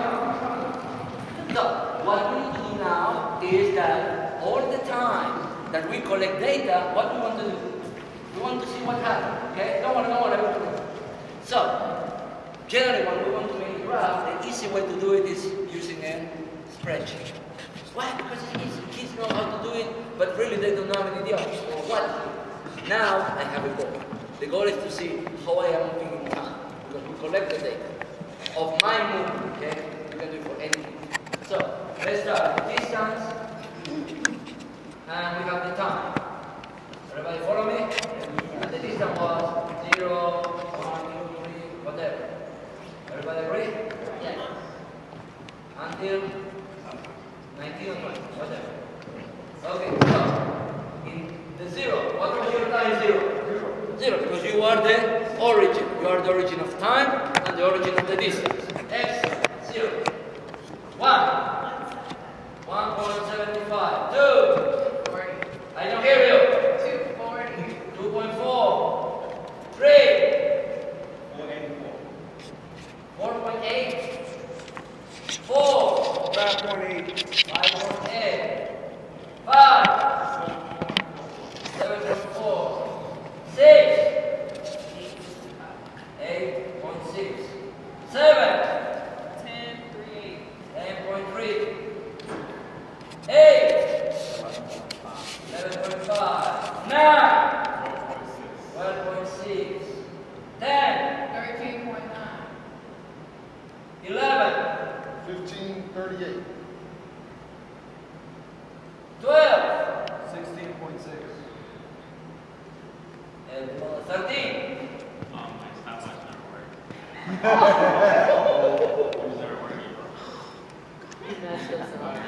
Okay, we ignore you. Okay, 14. No, in science, when you have a point like this, you ignore it. Okay, 14. 19.2. 19.2. 15. 20.9. I don't hear you. 20.9. 16. 21.9. 21.9. 17. 2321. 23.2. 18. 24.1. Sorry? 24.1. 24.1. 19. 25.63. Okay, now we have all the data. So what we do now? We want to make a graph because a picture explains the situation better than a lot of words. You can see me moving, so you see the picture, you have the moving. But let's see how a graph gives us information that we use a lot. That means, oh, with the graph I can understand a lot. So let's go and make the nice graph.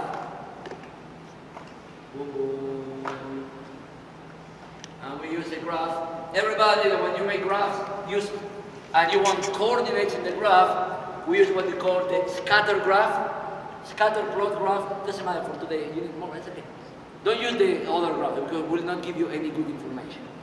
We use the scatter plot graph, this one, and we choose this one.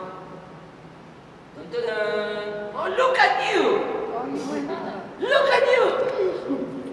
This is how your time is changing, how your distance is changing, and this is your time. And what we have here? It's a what? Progression. It's a line. Don't think complicated. What is here? It's a line. What? It's not saying, it's a line. Okay. We want to... It's a... Wait, we go there in a moment. We go there. Now, kids in high school, supposed to know what it's a line? Yes. And the line is telling me that is this stuff that you remember. Y equal mx plus b, remember? Every kid in 7, 8, 9 grade need to know this stuff. If they don't know this stuff, they are in disadvantage. No, they're in disadvantage, so we need to promote them. Say, okay, if I have this line, that is distance versus time. Distance versus time, we call it, when you are driving your car, you have 50 miles per hour. Distance versus time. Distance versus time is what we call velocity or speed, okay? Because the difference in another workshop. But the point here is I have a line, and it's why the time is mx, that is the distance, and it's going to the origin. This b, remember the origin of the line? Oh, this freaking b, what it is the point where the line cut the y-axis, remember? I am asking you all the time, remember, because you are not in high school. To my kids I will say, how you don't know this stuff? You're supposed to know, you're supposed to HCT, come on! So, meaning that this line is telling you that the velocity, that is distance versus time, it's a constant. What does it mean, constant? That I am moving me to the same pace all the time. Now, if I will make, how much time I have? 10 more minutes. This was 25 minutes longer. It's good. So, if I have now a person that is doing a sprint, will have the same graph or not? No. How you guess that the graph will be? Will be constant again or not? No. What happened with the sprint is at the beginning my velocity is constant or not? No. At the beginning I start from 0. I make a big acceleration. I start boom, boom, boom, boom, boom. And after this, at the end of my sprint, my velocity will be more or less constant because I don't have no more to accelerate. My body is using all the energy they have to accelerate. So if I see my graph will be at the beginning, the distance will change fast, and after that what happens? We start to be constant because we don't have more rest. Now, if I try to make the graph of a marathon runner, what you will see in a marathon runner? The marathon runner will decide. At the beginning, I need to do something. After this, I have my strategy. I am following a person. I adapt my velocity to the person that's beside, in front of me, and we run together. Now, we are one kilometer before the start. I need to win. I need to start to accelerate. So, how you call it? How you call this stuff? I remember the word. The slope of my running will be changing during the run. Because I am regulating what? The velocity. Now, if I collect the data of one of my Ethiopian friends that ran here in the Bank of America Marathon, I will see a graph that will be like this. And you will see how this person is regulating the pace, because what the person wants to do? They want to win. And to win, they need to use certain strategy. No, strategy. Because remember, everybody can win, okay? But no one, I will run the marathon, I will take it like 2-3 days to do it, okay? So my strategy will be go slowly, let's try to finish. But I will not win the marathon in this way. They want to win, so they need to apply a strategy. And they will change their approach according to what? According to the situation on the field, okay? I know that these guys are running almost by themselves because they are like 2 or 3 minutes above everybody. But if there is a competition, you use strategy and collecting the data of opponent will give information about the strategy of this person. It's not only, oh, it's science and math. It's not. I am taking advantage of all the stuff that calls STEM to make my strategy. Now, I want to do with you guys a last game, okay? That is how we can read the graph. You say, all my stuff today is around graph, because graph is a very important thing in our profession. That is, whatever profession you choose. Because the data will come all the time in graphs, you need to read the graph, be able to understand. I want to introduce you guys a very complicated device that is what? Calculator. Every kid has one like this in high school. It's a calculator, doesn't matter. But the calculator, I have here a different device that's called a range meter. Measure what? Range, measure distance, okay? It's like a sonar, it's sending a sound, it's receiving the sound, bouncing back, and measure the distance. Make sense? Now, I will turn on my calculator. And we use a game that called, which unit we use? Meter or feet? I don't hear you. Meters. Meters. Good. Not feet. Okay. And now, I will use the distance match. It's a game. What the game is telling you. Okay, everybody, do we have a graph there? Yes. Okay. The graph is telling me this axis is time. Everybody follow me?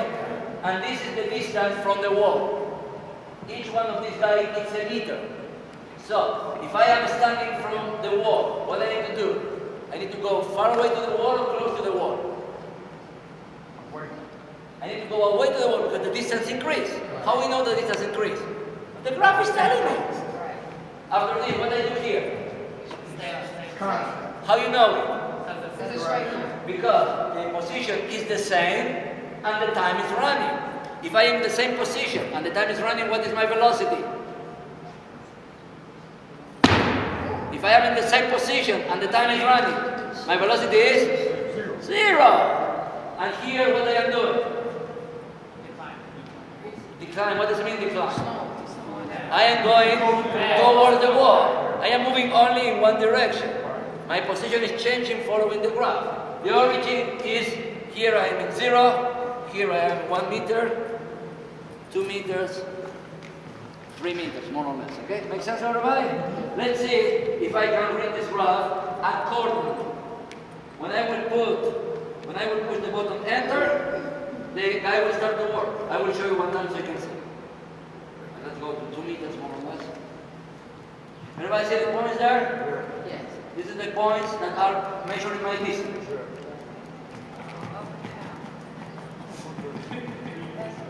Make sense or not? Yeah. Okay, let's try to do another. A new match. Oh, look at this graph. What I need to do? Everybody, tell me what I need to do. Go far away. Go like 3 meters, okay?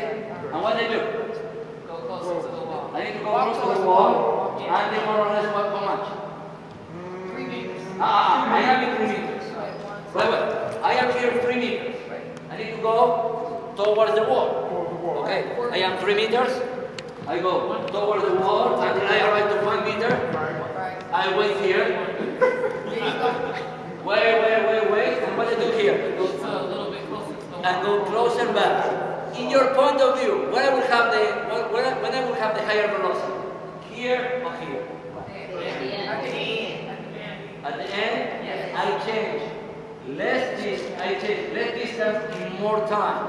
Less distance in more time. I will be more slowly. Here I change. The same distance, but in more time. Meaning what? I need to go fast. Let's see if I am right. Okay, I assume that here we are in 3 meters. It's a good assumption. Yeah, we can measure. Let's see. Okay, and here?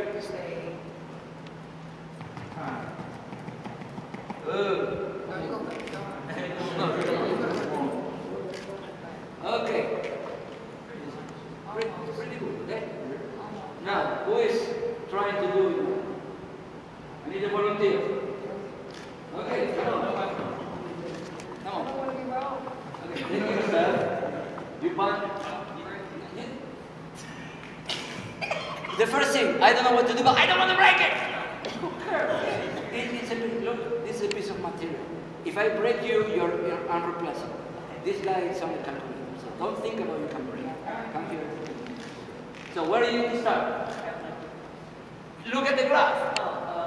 This is 1 meter, this is, so 2 meters, let's measure here. This will be like 1 meter, then will be like 2 meters. 2 meters start from here, okay? More or less. So what do you need to do? According to the graph. Okay. You do move away, and here what you will do? You will have a velocity of 0, you will not move, and here will move what?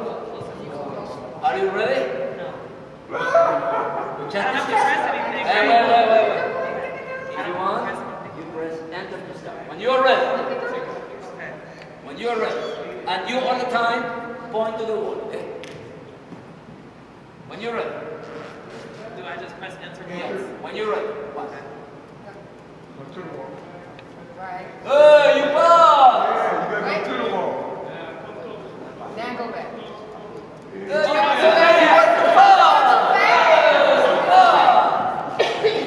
Wait a moment.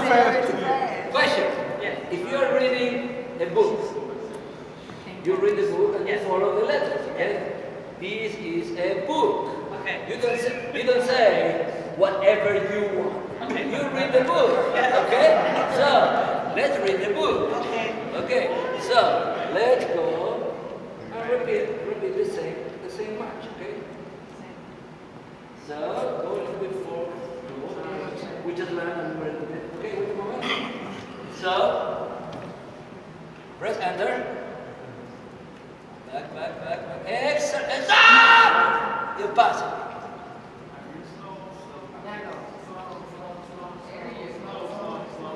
Look at you guys. You are now giving direction. Okay, I know this. Okay, guys, thank you very much. Someone want to try? Don't be coward. Come on, Charlie. Don't be coward. Oh no. Come on, Graham. Go, Graham. Come on, Graham. You know meters. Let's make a difference. You got it. Okay, this is, he's the boss, that's one easy. Okay, what do you need to do? Let's discuss together.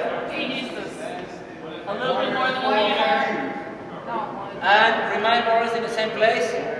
And here we need to go towards the wall or far away? Towards the wall. Okay? I think you are too close. Okay? Press enter and let's see. 1 step.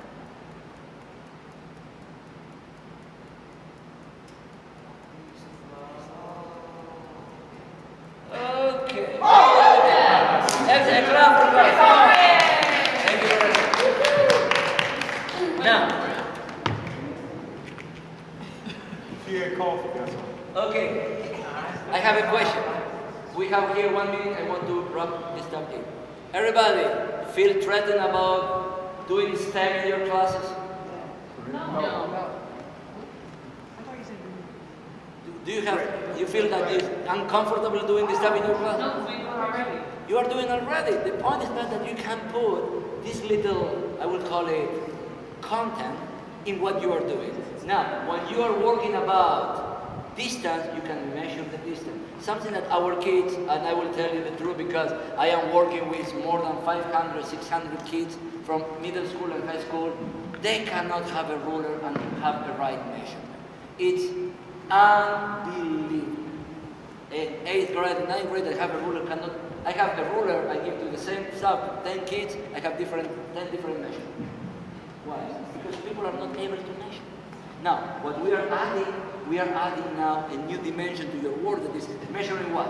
Measuring distance, measuring time, combining the results, using a graph to show, oh my gosh, the graph is going to get it together, I know that close.